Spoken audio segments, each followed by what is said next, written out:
I was sitting in Terminal B, Gate 47, watching my sister walk away with her rolling suitcase, when I realized she was never coming back. Not for my surgery scheduled in 6 hours, not for my recovery, not for anything. The departure board above my head flickered with flight delays, but the text message on my phone was crystal clear. Change of plans, handle this yourself. You're stronger than you think.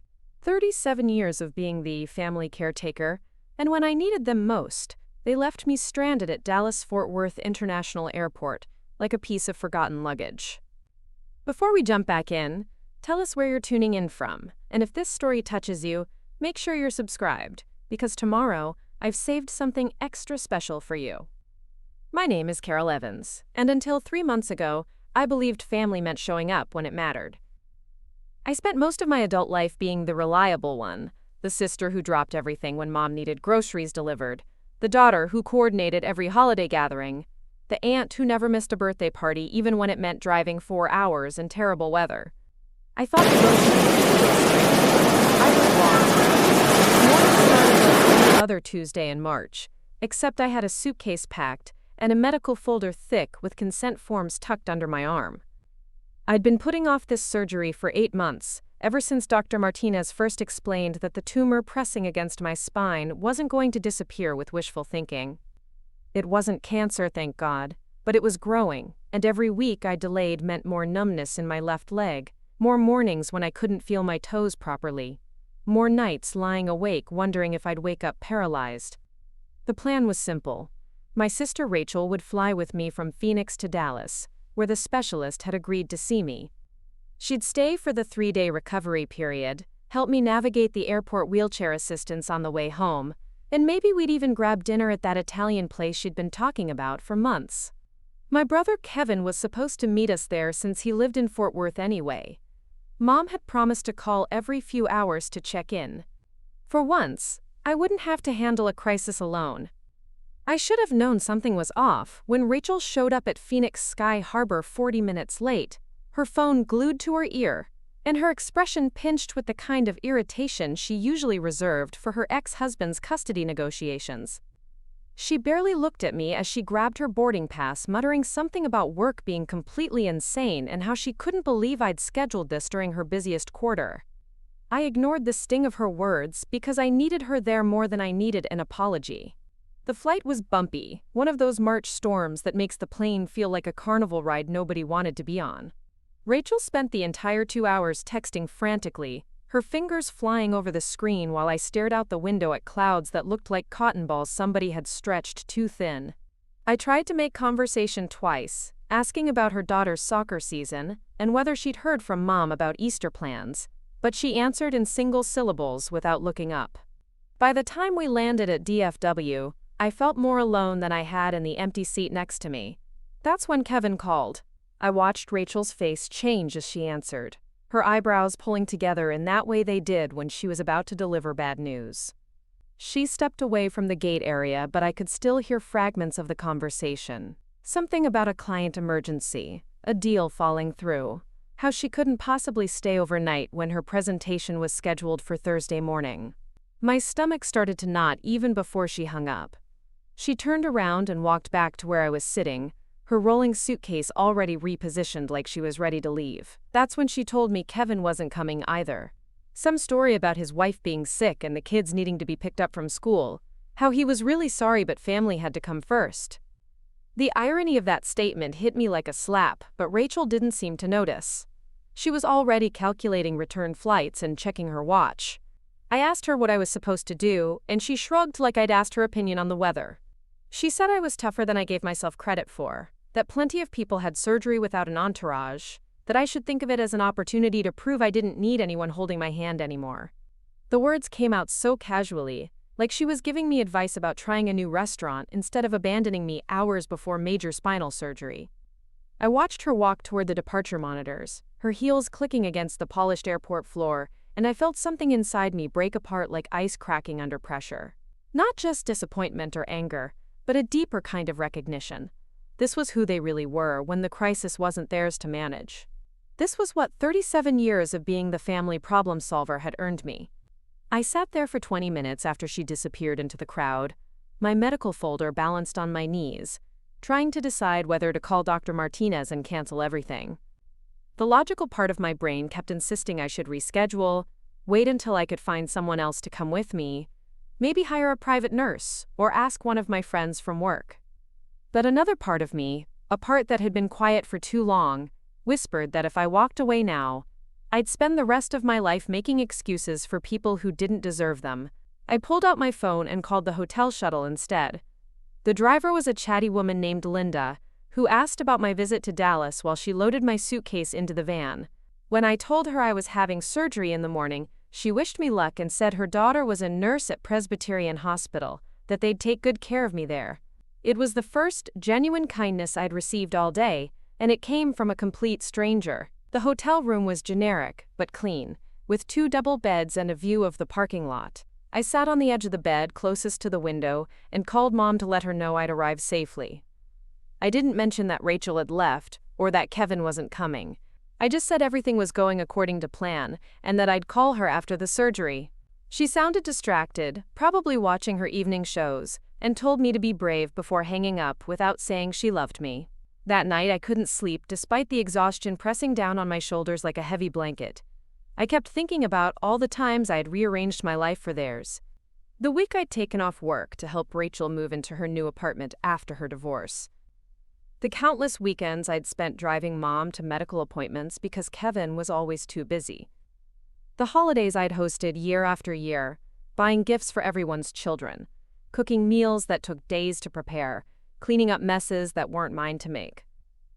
I'd been so focused on being indispensable that I'd never stopped to ask whether they actually appreciated what I was doing, or if they just expected it, because it was easier than taking responsibility themselves.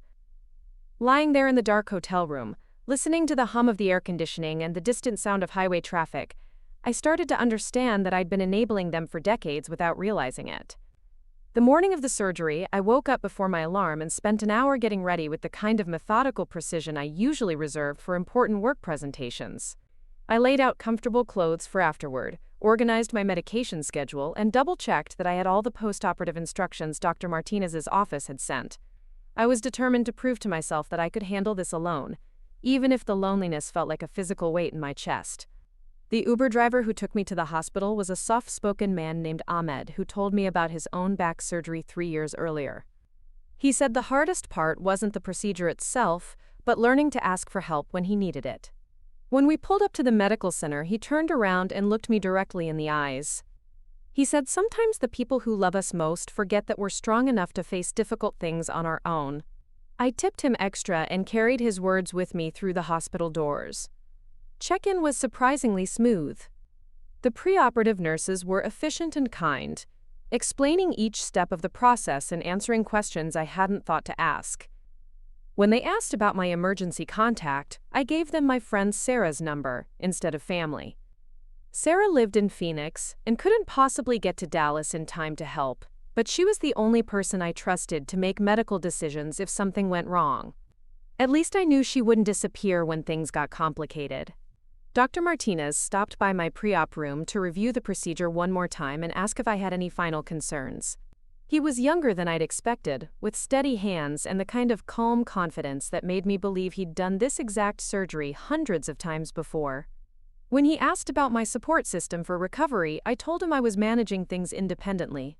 He nodded like that was perfectly normal and said many of his patients found they healed faster when they could focus entirely on themselves without worrying about anyone else's needs. The anesthesiologist was a woman about my age who explained that I'd wake up in recovery feeling groggy but without the sharp pain that had been shooting down my leg for months. She had kind eyes and told me she'd be monitoring me throughout the entire procedure, that I wouldn't be alone even when I was unconscious. It was exactly what I needed to hear, and I felt some of the tension in my shoulders finally start to release. When they wheeled me into the operating room, I closed my eyes and thought about the life I wanted to build when this was over. Not the life where I constantly worried about everyone else's problems, but the one where I prioritized my own healing and happiness. The last thing I remembered before the anesthesia took effect was making a promise to myself that I would never again allow anyone to treat my needs as optional. I woke up 6 hours later in a recovery room with soft lighting and the steady beep of monitoring equipment. Preparing and narrating this story took us a lot of time. So if you are enjoying it, subscribe to our channel. It means a lot to us. Now, back to the story. The pain in my leg was completely gone, replaced by a strange tingling sensation that Dr. Martinez later explained was my nerves remembering how to function properly. A nurse named Patricia sat beside my bed, monitoring my vital signs and asking how I felt on a scale from 1 to 10. For the first time in months, the answer was genuinely positive. My phone had been buzzing intermittently, but Patricia suggested I wait until I was more alert before checking messages. When I finally looked at the screen hours later, there were 3 texts from Mom asking how everything went, one from Rachel saying she hoped it went well and that she'd call later, and nothing from Kevin. Sarah had sent a dozen messages checking in every hour, along with photos of flowers she'd ordered to be delivered to my hotel room. The contrast was impossible to ignore. That night, alone in my hospital bed, I started making a list of all the ways I was going to change my life when I got home. I wasn't angry anymore, just clear about what needed to happen. I would stop organizing family gatherings if no one else was willing to help. I would stop dropping everything to solve problems that weren't mine to fix. I would stop pretending that giving until it hurt was the same thing as being loved. The next morning, Dr. Martinez discharged me with instructions to take it easy for 6 weeks and return for a follow-up appointment in Phoenix. The hospital arranged for medical transport back to my hotel, where Sarah's flowers were waiting along with a care package she'd somehow managed to coordinate from 800 miles away. It included comfortable pajamas, herbal tea, and a note that said she was proud of me for taking care of myself even when it was scary. I spent 2 more days in Dallas, mostly sleeping and ordering room service, before flying home to Phoenix. The flight attendants were incredibly helpful, and the wheelchair assistants at both airports made the journey much easier than I'd expected. When I finally walked through my own front door, I felt like I was entering a completely different version of my life. Over the next few weeks, as my body healed and my strength returned, I started implementing the changes I'd planned in that hospital bed. When Mom called asking me to coordinate Easter dinner, I politely declined and suggested she ask Rachel instead. When Kevin texted about needing help moving furniture, I recommended a local moving company. When Rachel complained that planning family events was too stressful for her, I agreed and said she should definitely find ways to simplify her life. The pushback was immediate and predictable. Mom accused me of being selfish and abandoning my responsibilities. Rachel said I was acting differently and she didn't understand why I was being so distant. Kevin seemed genuinely confused that I wasn't available to solve his latest crisis. But for the first time in my adult life, their disappointment didn't feel like an emergency I needed to fix. 6 months later, my recovery was complete, and my life looked entirely different. I started taking weekend trips I'd always wanted to take but never had time for, because I was too busy managing everyone else's schedules. I enrolled in a pottery class and discovered I had a talent for creating beautiful things with my hands. I began dating again, something I'd put on hold for years because family obligations always seemed more pressing. The relationships with my family settled into a new rhythm, one where I participated without sacrificing my own well-being. Mom learned to handle her own grocery shopping or ask Kevin for help. Rachel discovered she was actually quite capable of planning events when she had to. Kevin found other solutions to his periodic crises. The world didn't end when I stopped being available for everything. Sometimes I think about that morning at the airport, watching Rachel walk away while I sat there with my medical folder and my rolling suitcase, feeling more alone than I'd ever felt in my life. At the time, it seemed like the worst thing that could happen. Now I understand it was exactly what I needed. Their absence forced me to discover my own strength and taught me the difference between people who love you and people who simply depend on you. I still send birthday cards and show up for major celebrations, but I no longer organize them. I still care about my family's well-being, but I don't sacrifice my own to ensure theirs. I learned that setting boundaries isn't selfish. It's necessary for any relationship to be genuinely healthy, rather than just convenient for one person. The surgery was successful in more ways than Dr. Martinez could have predicted. Not only did it restore feeling to my leg, but it also helped me understand that I deserved the same level of care and consideration I'd always given others. Sometimes the best thing family can do for you is show you exactly who they are when you need them most, even if the revelation is painful. That night in the Dallas hotel room, staring at the ceiling and wondering how I'd gotten to such a lonely place. I couldn't have imagined that 6 months later I'd be grateful for their abandonment. It took losing their support to realize I'd never actually had it in the first place. I'd just been so busy giving mine that I hadn't noticed the imbalance. Now, when people ask about my surgery, I tell them it was one of the best decisions I ever made, not just because it solved my medical problem, but because it taught me that I'm capable of taking care of myself, even when everyone else walks away. That's a lesson worth more than any amount of family obligation disguised as love. I kept Sarah's flowers until they completely wilted, pressing one of the roses between the pages of the journal, where I wrote down all my thoughts during those first difficult weeks of recovery. Sometimes I look at it and remember how it felt to receive genuine care from someone who asked for nothing in return except that I take good care of myself. That's what love actually looks like, and I'm grateful I finally learned the difference. 3 weeks after I returned home from Dallas, the phone calls started. Not the concerned check-ins I might have expected from family members who cared about my recovery, but complaints disguised as worry. Mom was the first to call, her voice carrying that particular tone she used when she felt inconvenienced by circumstances beyond her control. She wanted to know why I hadn't called to arrange her weekly grocery shopping trip. I'd been handling that task every Saturday for 4 years, driving across town to pick up her list, navigating crowded aisles while she waited at home, then delivering everything to her kitchen and putting it away in the specific places she preferred. It had become such a routine that I'd never questioned whether she actually needed the help or just enjoyed having someone else manage the chore. I explained that I was still recovering from major spinal surgery and couldn't lift heavy bags or spend hours on my feet. Her response was swift and cutting. She said she understood I'd been through a difficult time, but life didn't stop just because I decided to have an operation. She reminded me that she was 82 years old and couldn't possibly navigate the grocery store alone, that she'd been counting on me to resume our normal schedule. The word normal stuck in my throat like a bone. Normal meant prioritizing everyone else's convenience over my own well-being. Normal meant pretending their needs were always more urgent than mine. Normal meant accepting that my role in the family was to give endlessly, without ever expecting anything meaningful in return. I told her I'd need a few more weeks before I could handle grocery shopping again, and suggested she ask Rachel or Kevin to help in the meantime. The silence on the other end of the line stretched so long I wondered if the call had dropped. When she finally spoke, her voice was sharp with disbelief. She said Rachel was far too busy with her demanding job to spend weekends shopping for groceries, and Kevin lived on the other side of town with his own family responsibilities. I was the logical choice because I lived closest and had always been willing to help. She made it sound like geography and past behavior created some kind of permanent obligation. I hung up feeling like I'd been punched in the stomach. Not because of her words exactly, but because of how easily she dismissed my recovery as a temporary inconvenience rather than acknowledging what I'd been through. The surgery had been successful, but the healing process was slow and sometimes painful. Some mornings I woke up with stiffness that made simple movements challenging. Some afternoons I felt exhausted after basic activities that used to be effortless. Dr. Martinez had been clear that pushing myself too hard too soon could compromise the long-term results. 2 days later, Rachel called. She'd spoken to Mom and was concerned about what she called my new attitude.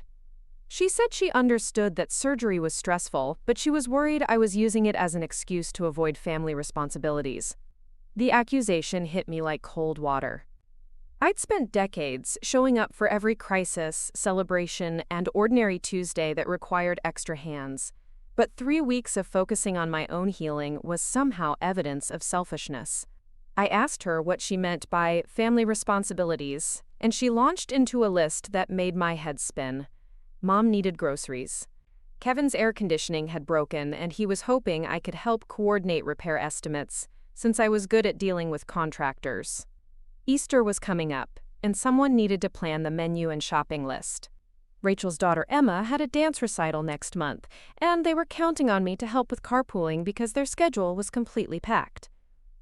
Each item on her list was presented as urgent and essential, but I noticed they were all tasks that would require my time, energy, or money, while providing nothing tangible in return, except the satisfaction of keeping everyone else's lives running smoothly. I found myself wondering when I'd become the family's unpaid personal assistant, and why my recovery from surgery was less important than Kevin's air conditioning or Emma's transportation needs. I told Rachel I needed to focus on healing for the next few months and couldn't commit to the same level of involvement I'd maintained before. She responded with the kind of frustrated sigh she usually reserved for her most difficult clients. She said she didn't understand why I was being so dramatic about a routine medical procedure, that plenty of people had surgery without turning it into a major life event.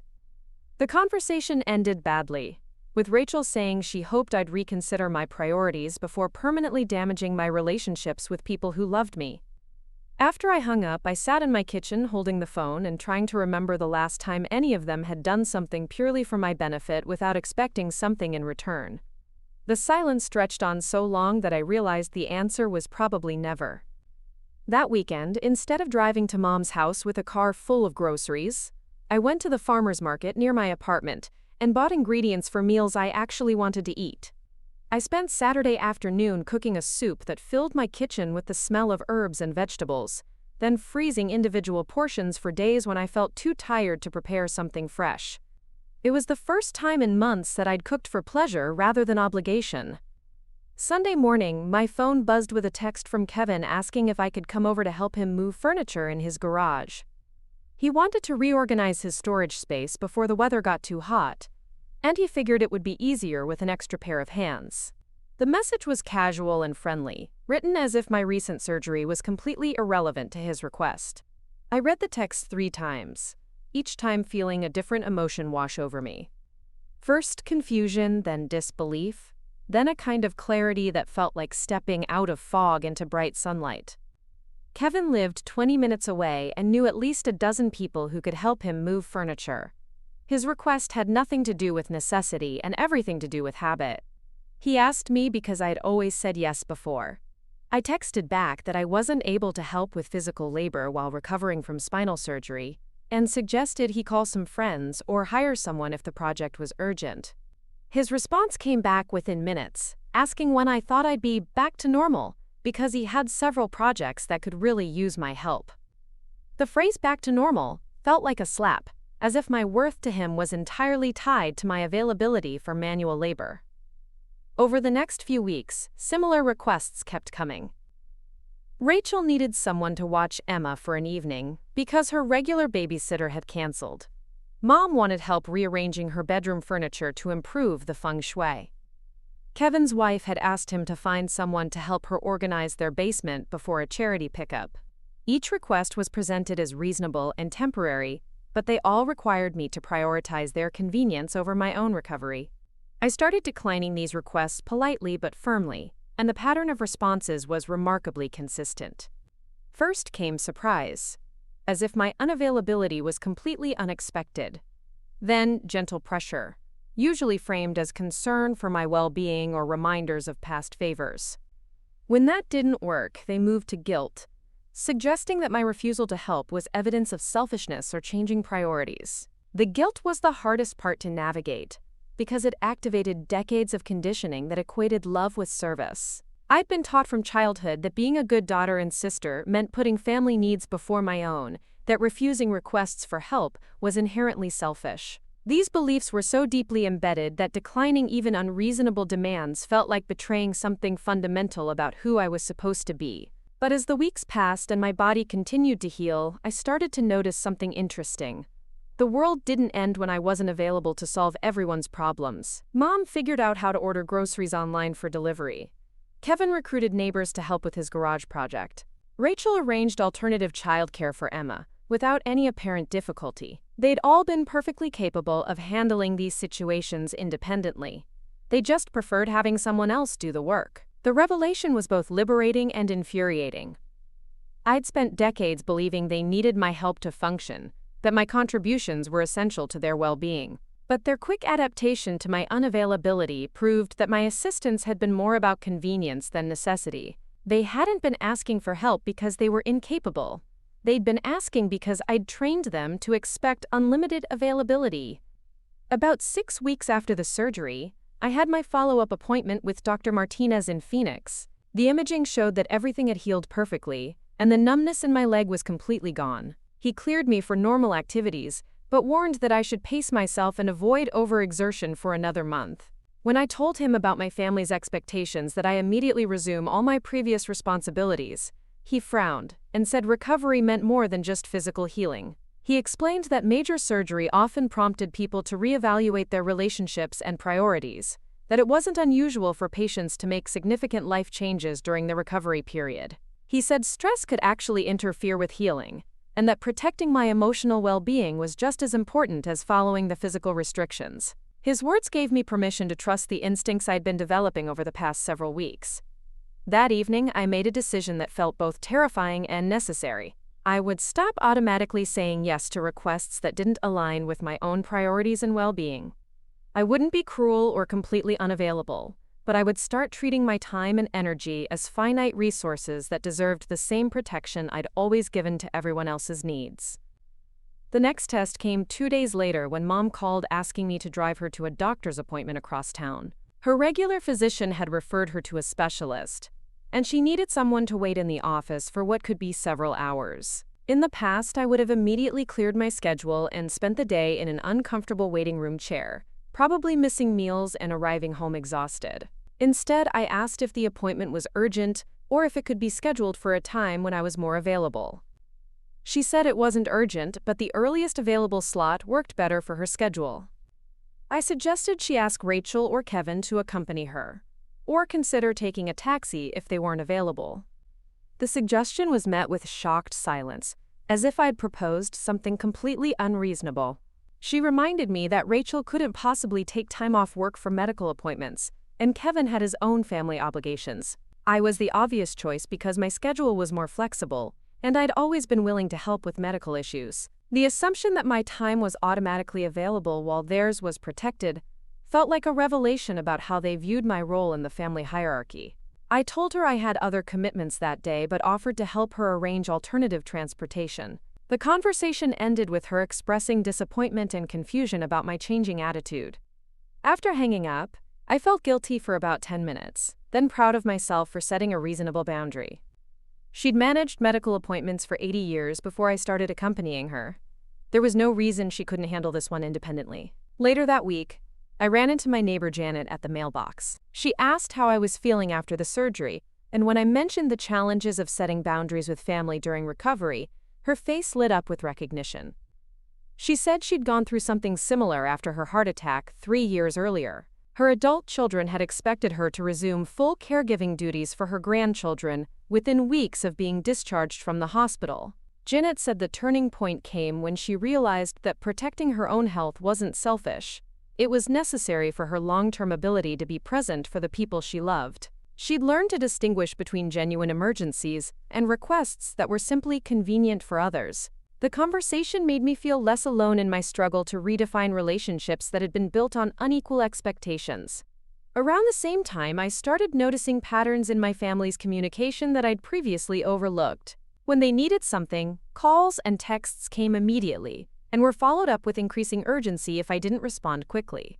But when I reached out to share good news or ask for their support, responses were delayed and often perfunctory. The contrast was stark once I started paying attention. I tested this pattern by sending Rachel a text about a promotion I'd received at work. It took her 3 days to respond with a brief congratulations, followed immediately by a request for me to help with Emma's school project. The sequence felt like a perfect example of how our relationship had functioned for years. My achievements were acknowledged briefly before the conversation turned to their needs. 2 months after the surgery, I felt strong enough to take on more activities but chose to pursue interests I'd neglected while managing everyone else's crises. I signed up for a photography class that met on Saturday mornings, the same time I'd previously reserved for Mom's grocery shopping. I joined a hiking group that explored desert trails on weekends.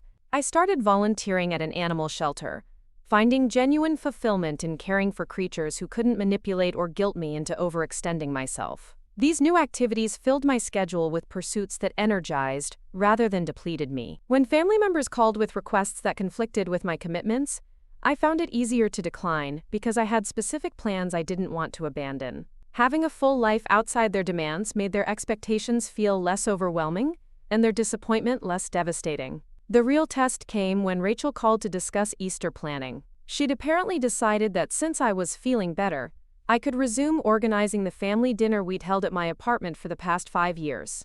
She talked about the menu and guest list as if my participation was assumed, mentioning decorations and shopping lists that would require significant time and expense on my part. I let her finish outlining her expectations before telling her I wouldn't be hosting Easter this year. The silence that followed felt charged with disbelief. She asked what I meant, and I explained simply that I'd decided to spend the holiday differently. When she pressed for details, I said I was considering visiting friends in California, or possibly just enjoying a quiet weekend at home. Rachel's response revealed how little she understood about my perspective. She said Easter was a family tradition, that everyone counted on gathering at my place, that I couldn't just abandon responsibilities because I felt like doing something different. The word responsibilities stood out because I couldn't remember agreeing to host Easter for the rest of my life, yet somehow it had become my permanent obligation. I asked why the dinner couldn't be held at her house or Kevin's, or why we couldn't take turns hosting like many families do. She said their spaces weren't suitable, and their schedules were too complicated to manage the logistics. The underlying message was clear. My home and my time were the most expendable resources in the family, so naturally I should provide both. When I didn't back down, Rachel shifted tactics and said she was worried about me.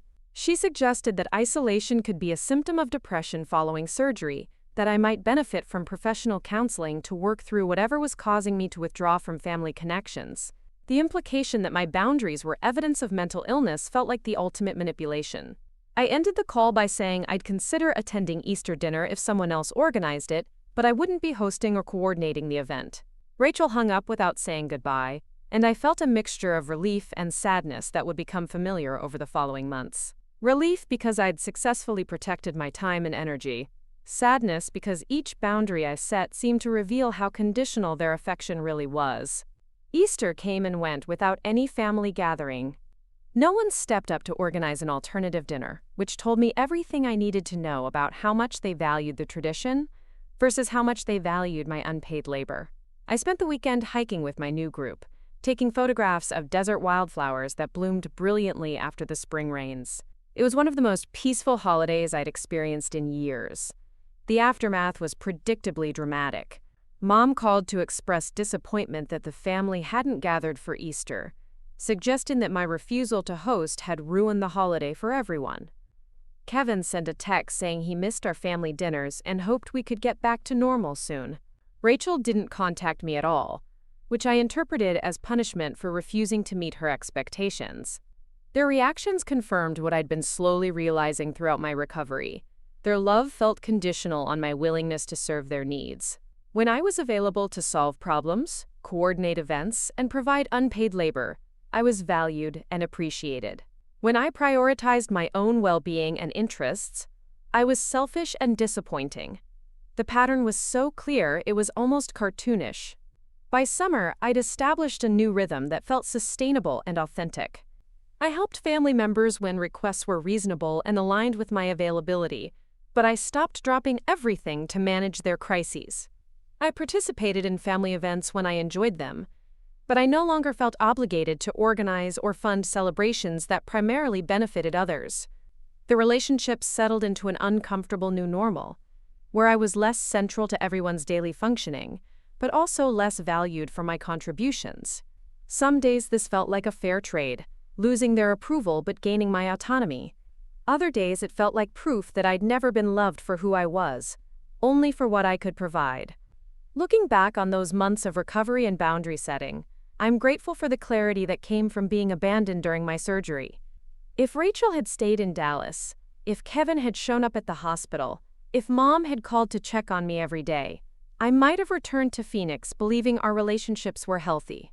I might have resumed my role as the family problem solver without questioning whether that role was fair or sustainable. Instead, their absence forced me to discover that I was capable of taking care of myself even during vulnerable times. It taught me that my worth wasn't dependent on my usefulness to others. Most importantly, it showed me the difference between people who love you unconditionally and people who love what you do for them. The turning point came on a Thursday morning in September, exactly 6 months after my surgery. I was sitting at my kitchen table editing photographs from the previous weekend's hiking trip when my phone rang.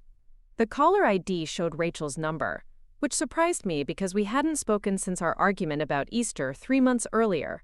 I almost let it go to voicemail, but something made me answer. Her voice sounded different than usual, strained and urgent in a way that immediately put me on alert. She said there had been an emergency with Mom, that she'd fallen at home and was being taken to the hospital by ambulance. My first instinct was to grab my keys and rush over, the same automatic response that had governed my behavior for decades. But something made me pause and ask for more details before reacting. Rachel explained that Mom had tripped over her coffee table while trying to reach something on a high shelf. She'd hit her head on the corner of the bookcase and was conscious but disoriented when the paramedics arrived. They were taking her to Phoenix General for evaluation, and Rachel was driving there to meet the ambulance. She said she was calling me because family should be together during medical emergencies. I asked about Kevin and whether he'd been notified. Rachel's voice took on an edge of frustration as she explained that Kevin was out of town on a business trip and wouldn't be back until tomorrow.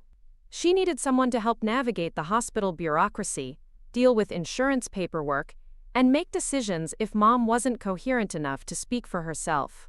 The implication was clear. Despite months of maintaining distance, I was still expected to drop everything when a genuine crisis emerged. The old version of me would have been halfway to the hospital already, my mind racing through worst-case scenarios and contingency plans. But 6 months of recovery and boundary setting had taught me to pause and consider my own capacity before rushing into other people's emergencies. I told Rachel I would meet them at the hospital, but first I needed to cancel my afternoon photography class and arrange coverage for a work project that was due the next day. Rachel's response was sharp with impatience. She said this wasn't the time to worry about photography classes, that Mom could have a serious head injury and might need immediate family present for medical decisions. I understood the urgency, but I also understood that arriving in a panic wouldn't help anyone. I told her I'd be there within the hour and hung up before she could argue about my timeline. The drive to the hospital gave me time to process my emotions and prepare for what might be a difficult conversation with medical staff. I felt genuine concern for Mom's well-being, but I also felt wary about being pulled back into the familiar pattern of managing everyone else's stress during a crisis. I decided to focus on being helpful without sacrificing my own stability. When I arrived at the emergency department, I found Rachel in the waiting area looking more disheveled than I'd seen her in years. Her usually perfect hair was pulled back in a messy ponytail, and she had the hollow-eyed look of someone who'd been running on adrenaline for hours. She stood up when she saw me, and for a moment I thought she might actually hug me. Instead, she immediately launched into an update about Mom's condition. The initial examination had ruled out serious brain injury, but Mom was confused and couldn't remember falling. The doctor wanted to keep her overnight for observation and run additional tests to determine if the confusion was related to the head bump or might indicate other health issues. Rachel had been trying to handle the paperwork alone, but the staff kept asking questions about Mom's medical history and current medications that she couldn't answer. I felt a familiar surge of competence as I walked up to the registration desk and began providing the information they needed. I had accompanied Mom to dozens of medical appointments over the years and knew her insurance details, medication list, and contact information for her primary physician. Within 20 minutes, we had the administrative issues sorted out and permission to visit Mom in her examination room. She was lying on a narrow hospital bed, looking smaller and more fragile than I'd realized. The confusion that had worried the paramedics seemed to be clearing, and she recognized both Rachel and me immediately. Her first words were an apology for causing such a fuss, followed by concern about the cost of the ambulance ride. It was so typically Mom to worry about inconveniencing others, even while lying in a hospital bed with a bandaged head wound. The next few hours fell into a familiar rhythm of medical waiting, punctuated by brief updates from nursing staff. Rachel seemed grateful for my presence, especially when doctors explained test results using terminology she didn't understand. I found myself translating medical information and asking follow-up questions based on my experience navigating healthcare systems with aging relatives.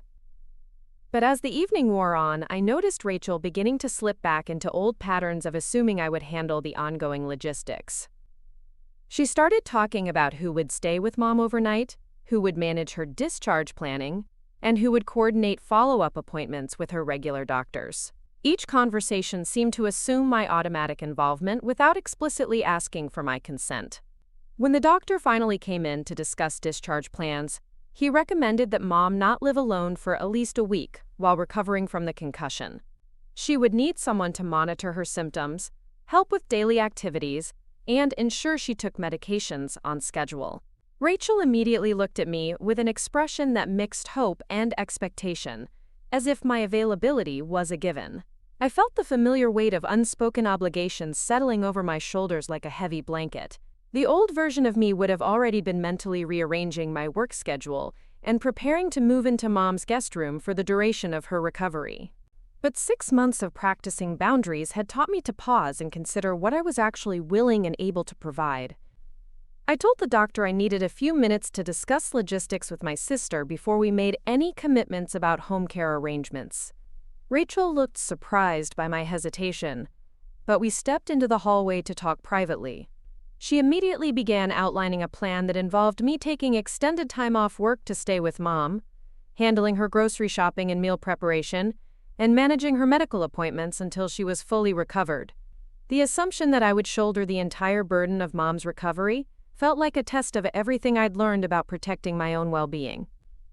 I explained that I could help coordinate care and visit regularly, but I couldn't take weeks off work or move into mom's house to provide round-the-clock supervision.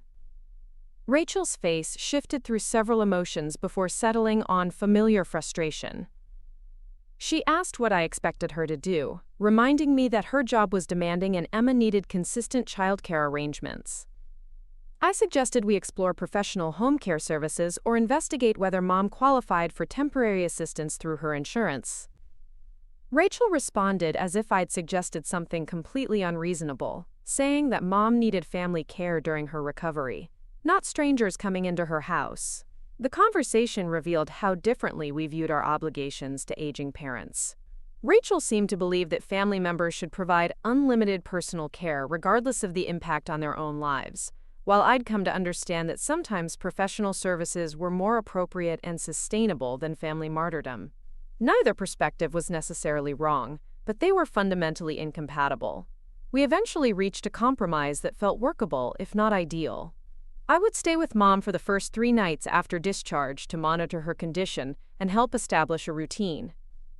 Rachel would arrange for a home health aide to take over during weekdays while she figured out longer-term solutions. Mom would come to my apartment for dinner several evenings per week so I could assess her recovery progress without disrupting my entire life. The arrangement required significant adjustments to my schedule, but it felt manageable rather than overwhelming. More importantly, it established that I was willing to help without sacrificing my career or personal commitments. Rachel seemed frustrated by what she called my new limitations, but she accepted the plan because it was better than handling everything alone. The 3 days I spent at mom's house were eye-opening in ways I hadn't expected. Being there around the clock gave me insight into her daily routines and challenges that I'd missed during brief visits. She was more isolated than I'd realized, spending most days watching television or reading magazines without much social interaction. Her physical capabilities were declining gradually, making tasks like shower safety and meal preparation more difficult than she wanted to admit. But I also discovered that many of the things I'd been doing for her weren't actually necessary for her well-being. She was perfectly capable of making simple meals, managing her medications with a weekly pill organizer, and entertaining herself for hours at a time. The grocery shopping and errand running that had consumed my weekends for years were conveniences rather than essential services. More significantly, I realized that my constant availability had been enabling her increasing dependence on others rather than encouraging her to maintain independence. By immediately solving every small problem or inconvenience, I'd inadvertently discouraged her from developing adaptive strategies or seeking appropriate community resources for seniors. This revelation was both liberating and guilt-inducing. I felt relieved to understand that scaling back my involvement wouldn't actually harm mom's well-being. But I also felt responsible for creating patterns of dependence that weren't healthy for either of us. The situation was more complex than simple selfishness or obligation. It required finding a balance between supportive care and encouraging autonomy. When the home health aide arrived for her first shift, I was impressed by her competence and genuine warmth toward Mom. Maria was a certified nursing assistant with 15 years of experience caring for seniors recovering from medical procedures. She immediately began assessing Mom's needs and establishing routines that promoted safety without creating unnecessary dependence. Watching Maria work made me realize how much I'd been operating outside my area of expertise when providing intensive care for Mom. She knew how to encourage safe mobility, monitor symptoms that might indicate complications, and provide assistance that enhanced rather than replaced Mom's own capabilities. Professional care wasn't the cold, impersonal service Rachel had imagined. It was skilled support that addressed real needs effectively. Over the following weeks, I maintained regular contact with Mom and Maria to monitor the recovery process. Mom's confusion cleared completely within a few days, and her physical strength returned gradually but steadily. The head wound healed without complications, and follow-up appointments confirmed that there had been no lasting neurological damage from the fall. But the most interesting development was Mom's positive response to having professional help, rather than family caregivers. She seemed more comfortable accepting assistance from Maria, perhaps because the relationship was clearly defined and didn't carry the emotional complications of family dynamics. She began taking pride in demonstrating her increasing independence, rather than emphasizing her limitations.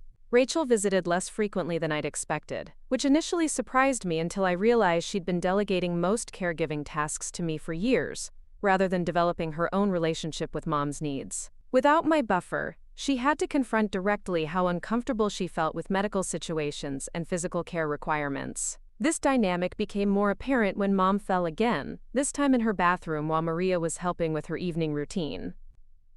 It was a minor incident without injury, but it required a follow-up visit to the emergency department for evaluation. Rachel called me in a panic, expecting me to rush over and handle the medical coordination as I always had before.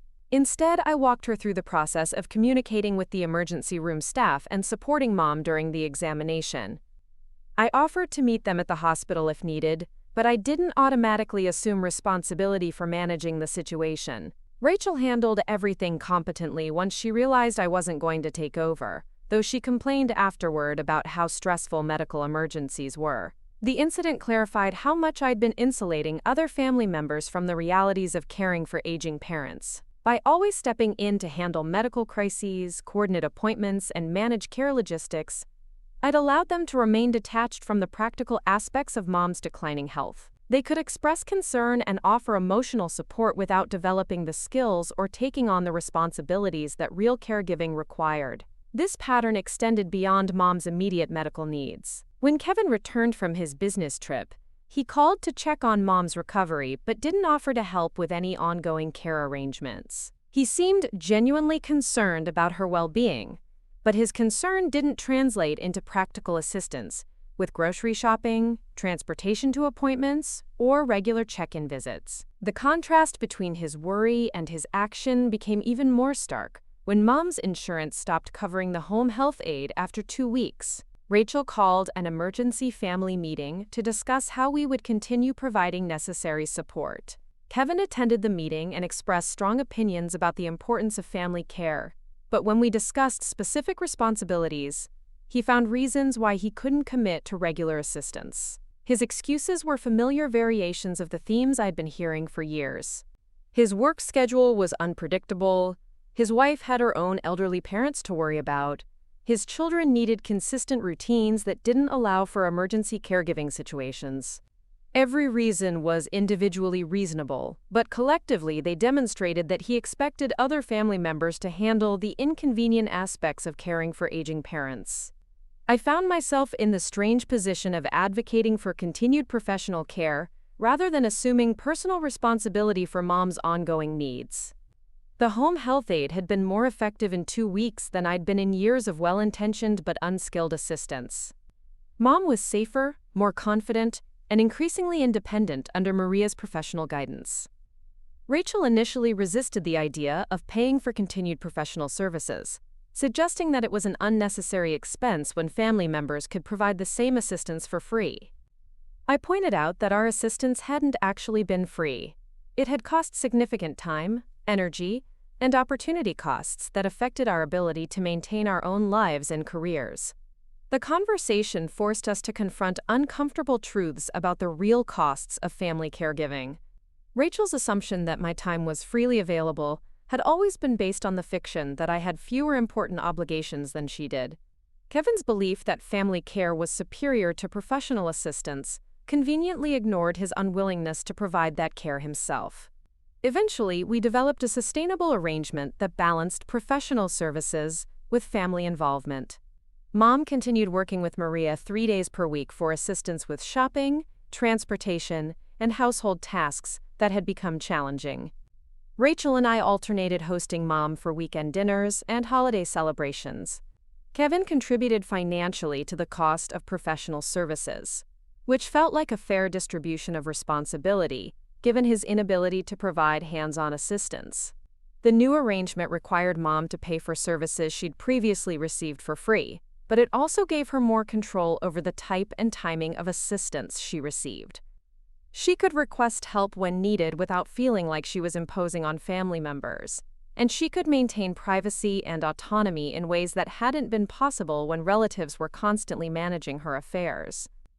For me, the shift represented a fundamental change in how I understood family obligations. I remained committed to ensuring Mom's well-being and safety, but I no longer believed that love required me to sacrifice my own life to provide services that could be better delivered by trained professionals. The distinction between caring about someone and providing personal care became clear in ways that transformed my relationship with guilt and responsibility. The real test of these new boundaries came 6 months later, when Mom had a more serious medical episode. She developed pneumonia that required hospitalization and raised questions about her ability to continue living independently. Rachel immediately called to discuss moving Mom into assisted living, and she expected me to research facilities, coordinate tours, and manage the transition process. I agreed to help with some aspects of the investigation, but I made it clear from the beginning that the decision needed to be driven by Mom's preferences rather than our convenience. I also insisted that Rachel and Kevin participate actively in the research process, rather than delegating everything to me. The situation was too important and complex for one person to handle alone. The process of evaluating assisted living options revealed how differently we all understood Mom's current capabilities and future needs. Rachel was primarily concerned about safety and wanted the most comprehensive care available regardless of cost. Kevin focused on financial considerations and wanted to find the most economical option that met basic requirements. I tried to balance safety, autonomy, and quality of life factors while respecting Mom's own priorities. Mom surprised all of us by taking charge of the decision-making process once she understood the options available. She toured several facilities independently, asked detailed questions about services and policies, and ultimately chose a community that emphasized active aging rather than medical care. Her choice reflected priorities we hadn't fully understood. She valued social engagement and independence more than intensive medical supervision. The transition went more smoothly than any of us had anticipated. Mom adapted quickly to her new environment and began participating in activities she'd been unable to pursue while living alone. She made friends with other residents, joined exercise classes designed for seniors, and seemed more socially engaged than she'd been in years. For our family, Mom's move to assisted living marked the end of an era of intensive caregiving that had shaped our relationships for decades. Rachel seemed relieved to have professional staff managing Mom's daily needs, though she maintained regular contact through visits and phone calls. Kevin expressed satisfaction that Mom was safe and well cared for without requiring ongoing family coordination. I felt a complex mixture of emotions about the transition. Relief that Mom was thriving in her new environment, and that family members were no longer shouldering responsibilities beyond our expertise. Sadness about the end of an era where I'd felt needed and essential to Mom's well-being. Gratitude that we'd found a solution that honored Mom's autonomy while ensuring her safety and social engagement. Looking back on the year since my surgery, I'm amazed by how much changed in such a relatively short time. The physical healing from the spinal procedure was complete within months, but the emotional and relational healing took much longer and required more conscious effort. Learning to set boundaries with family members felt like developing a new language. after decades of communicating through service and sacrifice. The most significant change was recognizing the difference between being needed and being useful. For years, I'd confused my family's dependence on my services with evidence that I was loved and valued. When I stopped providing unlimited assistance, I discovered that some relationships were indeed based primarily on my utility rather than genuine affection. That knowledge was painful but ultimately liberating. Rachel and I developed a different kind of relationship once I stopped automatically solving her problems and coordinating family logistics. We had fewer interactions, but the conversations we did have felt more authentic because they weren't driven by her need for my assistance. She began handling her own crises and discovered capabilities she'd never developed while I was available as a backup plan. Kevin remained somewhat distant, though he seemed to respect my boundaries more than I'd expected. Our relationship had always been more superficial than my connection with Rachel, and scaling back my involvement in his periodic emergencies didn't significantly change the dynamic between us. He continued to reach out when he needed help, but he accepted my limitations without the guilt-inducing pressure I'd previously experienced. Mom's adjustment to my changed role happened gradually, and with less resistance than I'd feared. Once she had professional assistance with tasks that genuinely required help, she seemed to appreciate that our interactions could focus on enjoyment rather than logistics. Our relationship became more balanced and less defined by her needs and my service. The most unexpected benefit of setting boundaries was discovering interests and relationships I'd neglected while managing everyone else's lives. The photography class that had seemed like an indulgence became a serious hobby that brought genuine joy and creative fulfillment. The hiking group introduced me to people who shared my interests without expecting me to manage their problems. I also began dating again for the first time in years, something that had been impossible when every weekend was consumed by family obligations. Meeting people outside my established social circle helped me understand how unusual my previous level of family involvement had been. Most of my new acquaintances maintained supportive relationships with relatives, without sacrificing their own autonomy or career development. One relationship in particular, with a man named David who worked as a photographer for the local newspaper, helped me understand what healthy interdependence looked like. He was close to his elderly father, but had established clear boundaries about what assistance he could provide while maintaining his own life and career. Their relationship seemed loving and respectful without the manipulation and guilt that had characterized my family dynamics. David's perspective on my situation was illuminating because he didn't carry the emotional baggage of our family history. He could see patterns that seemed obviously problematic from an outside perspective, while I'd been too embedded in the dynamics to recognize how destructive they'd become. His validation helped me trust my instincts about what changes were necessary and sustainable. By the anniversary of my surgery, I felt like I was living a completely different life, despite remaining in the same job, apartment, and city. The external circumstances hadn't changed dramatically, but my relationship with time, energy, and obligation had been revolutionized. I no longer felt guilty about prioritizing my own well-being or pursuing interests that didn't directly benefit other people. The transformation wasn't without costs. Some family relationships became more distant, and I occasionally felt lonely in ways I hadn't experienced when I was constantly managing other people's crises. There were moments when I missed feeling indispensable, even though I understood intellectually that the dynamic had been unhealthy. But the benefits far outweighed the losses. I had energy for pursuits that brought me joy rather than exhaustion. I could make plans without worrying about last-minute emergencies that would require me to cancel my commitments. I developed friendships based on mutual interest rather than my utility as a problem solver.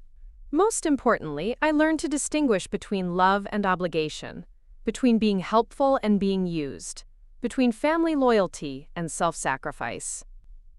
These distinctions seemed obvious in theory, but had been incredibly difficult to maintain in practice when I was conditioned to equate service with affection. The surgery that had initially seemed like a medical necessity became the catalyst for emotional healing I hadn't realized I needed.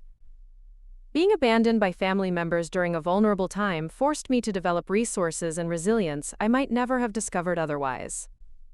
What felt like the worst betrayal at the time ultimately became the foundation for the most authentic relationships I'd ever experienced. Now when people ask about my surgery, I tell them it was completely successful. The physical problem was resolved, and the recovery process taught me invaluable lessons about boundaries, self-advocacy, and the difference between conditional and unconditional love. I'm grateful for both the medical intervention and the emotional awakening that followed. I still help family members when requests are reasonable, and when I have the capacity to assist without compromising my own well-being. But I no longer feel obligated to sacrifice my life to make theirs more convenient. The distinction has made all the difference in creating relationships based on genuine care, rather than habitual exploitation. Looking ahead, I feel excited about possibilities that would have been unimaginable when I was constantly managing other people's emergencies. I'm planning a photography trip to Europe next spring, something I could never have considered when family obligations consumed all my vacation time. I'm exploring the possibility of freelance work that would give me more flexibility to pursue creative projects. These plans feel possible because I've learned to protect my time and energy as finite resources that deserve careful stewardship. I've discovered that saying no to unreasonable demands actually enables me to say yes to opportunities that align with my values and interests. The guilt that once paralyzed me when I disappointed others has been replaced by confidence in my right to make choices that prioritize my own flourishing. The journey from being abandoned at the airport to building authentic relationships based on mutual respect took longer than the physical healing from my surgery. But both processes were necessary for becoming the person I was meant to be rather than the person everyone else needed me to be. That transformation was worth every difficult conversation, every boundary I had to enforce, and every moment of loneliness I experienced while learning to value myself as much as I'd always valued others. The anniversary of my surgery arrived with surprising significance. I woke up that morning not thinking about medical procedures or family betrayals, but about the photography workshop I was teaching at the community center. It was my third time leading the class, and I'd developed a reputation for helping beginners understand composition and lighting in ways that felt accessible rather than intimidating. The transformation from someone who'd never prioritized creative pursuits to someone who could share expertise with others still amazed me. During breakfast, I found myself reflecting on how different this morning felt compared to that terrible day at Dallas-Fort Worth Airport. Then, I'd been consumed with anxiety about surgery and devastated by my family's abandonment. Now, I was excited about spending the day doing something I loved with people who appreciated my knowledge and enthusiasm. The contrast wasn't lost on me as I packed my camera equipment and headed out into the crisp morning air. The workshop participants had become a small community of sorts. Margaret, a retired teacher in her 70s, had discovered a passion for capturing desert landscapes after joining my class.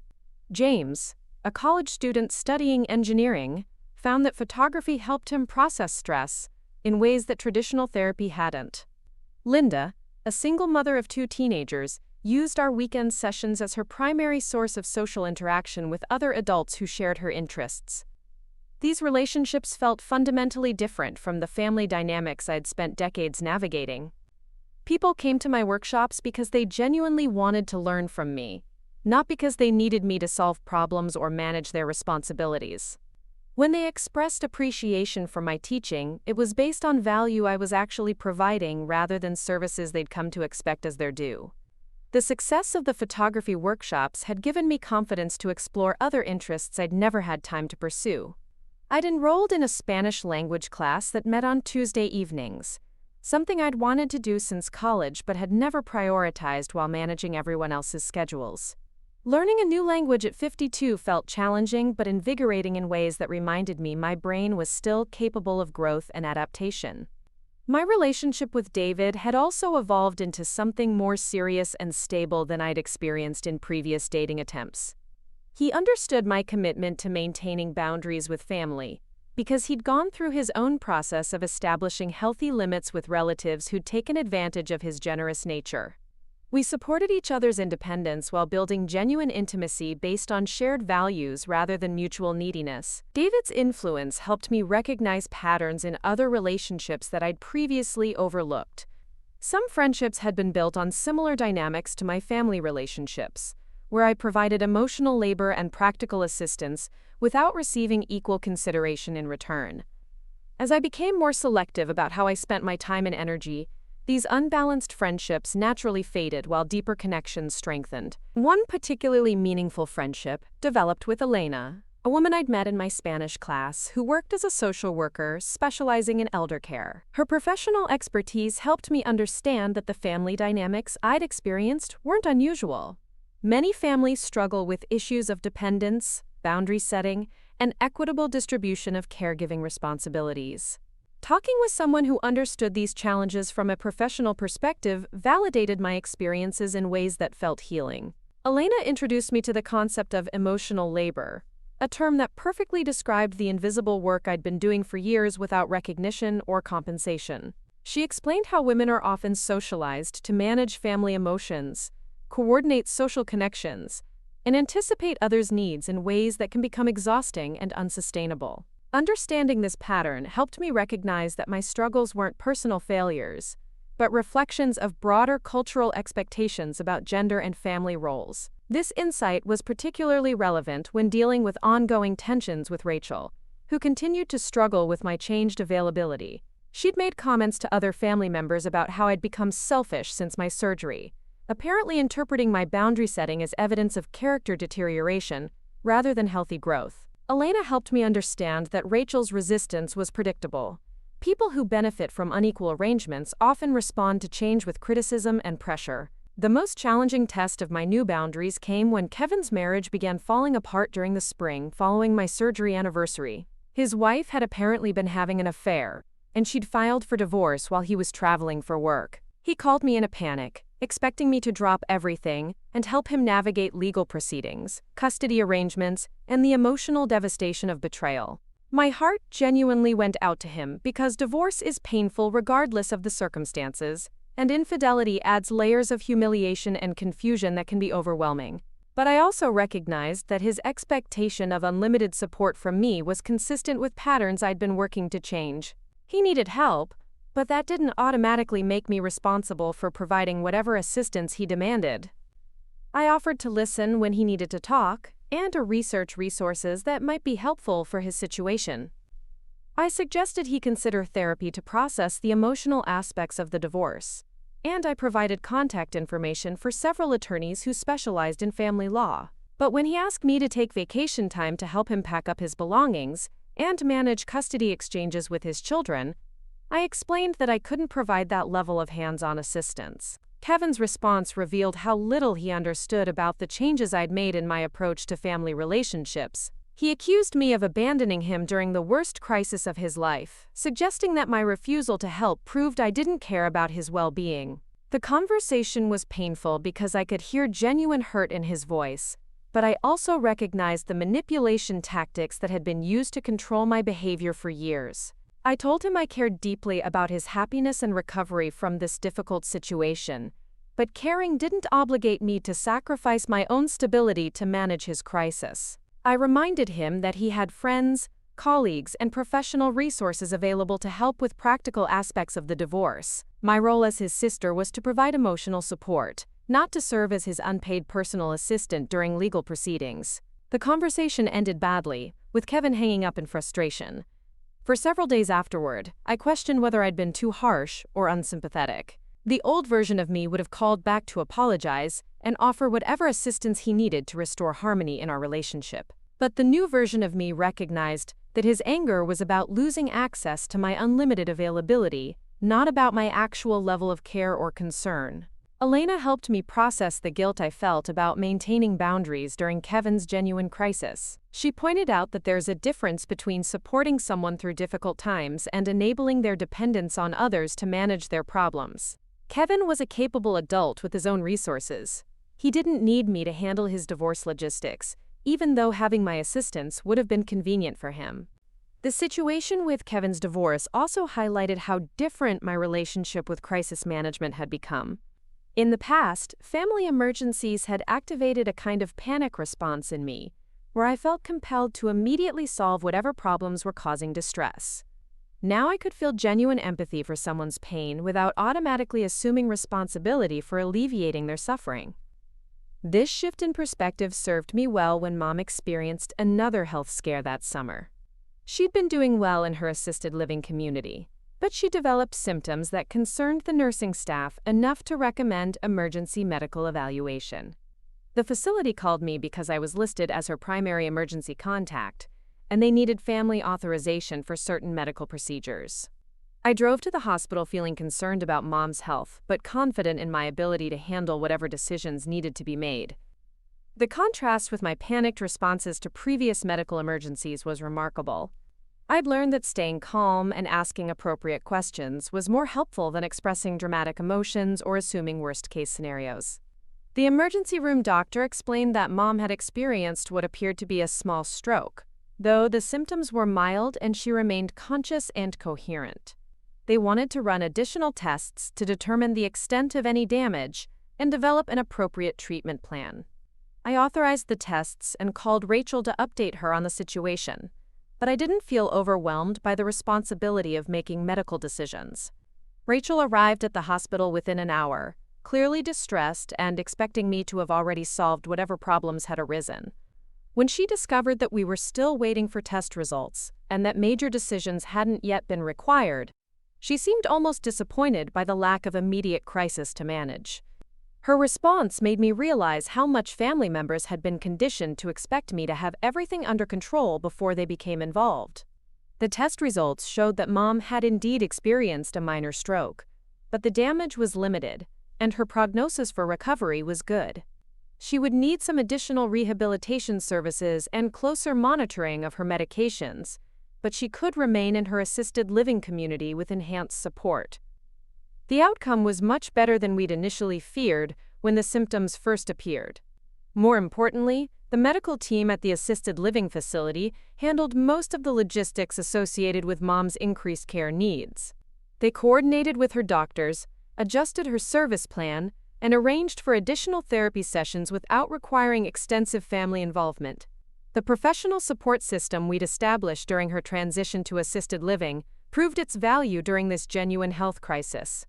Rachel and I were able to focus on providing emotional support and maintaining regular contact with Mom during her recovery, rather than managing medical appointments and coordinating care services. The experience reinforced my conviction that professional assistance was often more appropriate and effective than family members trying to provide services outside their areas of expertise. Mom's recovery went smoothly, and within a few months she'd regained most of the function that had been affected by the stroke. Her resilience impressed everyone involved in her care, and she seemed to take pride in working hard during rehabilitation sessions. The incident reminded all of us that aging involves inevitable health challenges, but it also demonstrated that appropriate support systems could help people maintain independence and dignity even during serious medical episodes. The success of this approach influenced how I thought about my own future planning. I began researching long-term care insurance and investigating communities that offered graduated levels of support as residents' needs changed. Rather than assuming my family would provide intensive caregiving if I developed health problems, I wanted to ensure I had professional resources available to maintain autonomy as long as possible. David supported this kind of practical planning and had undertaken similar preparations for his own future care needs. We talked openly about our desire to age independently without burdening our families with responsibilities that could be better handled by trained professionals. These conversations felt refreshingly honest compared to the unspoken assumptions about family obligation that had governed my previous approach to aging and caregiving. By autumn, I felt ready to take on a new challenge that would have been impossible during my years of intensive family management. The community center had asked me to coordinate their annual photography exhibition, a project that would involve soliciting submissions from local artists, organizing a selection committee, and managing the logistics of a public art show. The work would be demanding but aligned perfectly with my interests and expertise. The exhibition project connected me with Phoenix's broader photography community in ways that expanded my social circle and professional network. I met established artists who'd been working in the medium for decades, as well as emerging photographers who brought fresh perspectives and innovative techniques. Being part of this creative community gave me a sense of belonging that was based on shared passion rather than family obligation. The opening reception for the photography exhibition was one of the most satisfying events I'd ever organized. Unlike family gatherings where I'd managed logistics while others enjoyed the celebration, this event felt like a genuine collaboration, where my contributions were recognized and appreciated. The positive feedback from participants and attendees validated my growing confidence in my own capabilities and judgment. Mom attended the opening reception with several friends from her assisted living community, and she seemed genuinely proud of my involvement in organizing the exhibition. Seeing her engage socially with people outside our family reminded me that she'd developed her own life and interests, separate from her relationships with her children. The independence was healthy for both of us and reduced the pressure on family interactions to meet all of her social and emotional needs. Rachel also came to the opening, though she arrived late and left early due to work commitments. She complimented the exhibition and seemed surprised by the professional quality of the event I'd organized. Her reaction suggested she was beginning to recognize capabilities I developed outside my traditional role as the family problem solver. The acknowledgement felt good, even though I no longer needed her approval to feel confident about my pursuits. Kevin didn't attend the exhibition, which disappointed me more than I'd expected. His absence felt like a continuation of the distance that had developed between us since I'd refused to manage his divorce logistics. I missed the relationship we'd had before boundaries became necessary, but I also understood that some changes in family dynamics were permanent consequences of healthier patterns. The holiday season that year required navigation strategies I'd never needed before. In the past, I would have automatically hosted Thanksgiving dinner and coordinated Christmas gift exchanges without considering whether these traditions served anyone's actual preferences. Now I needed to balance my desire to maintain family connections with my commitment to avoiding exhausting obligation. I proposed that we try a potluck approach to Thanksgiving where each family member contributed specific dishes rather than expecting one person to prepare the entire meal. The suggestion was met with mixed reactions. Mom seemed interested in contributing something manageable, Rachel worried about coordination logistics, and Kevin didn't respond to the group text where we discussed the plan. We ended up having a smaller but more relaxed celebration at Mom's assisted living facility, where the staff provided the main dishes and family members brought sides and desserts.